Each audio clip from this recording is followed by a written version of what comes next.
Ervin Mata, një biznesmen I njohur në fushën e ndërtimit dhe I akuzuar nga SPAK për përfshirje në trafik ndërkombëtar droge dhe organizat kriminale, është arrestuar në Ilha Bela, një ishull turistik në brigjet e Brazilit.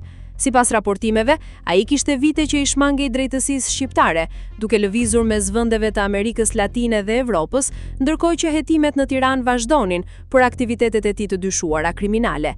Arrestimi u krye nga autoritetet braziliane në bashkëpunim me policinë lokale.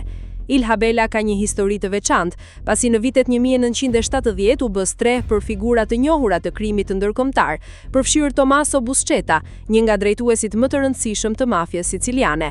Ai jetoi aty për vite me identitet të rrem dhe organizoi rrjete trafik droge drejt Amerikës së Veriut, duke përdorur porte dhe pista të fshehta në zonë. Metet e paqartë nëse Mata zgjodhi këtë ishull për shkak të historisë së tij si streh e figurave kriminale apo thjesht për jetën e qetë dhe izoluar që ofron. Arrestimi I tij pritet të pasohet nga procedura ekstradimi dhe zhvillime të reja në hetimet ndaj tij në Shqipëri.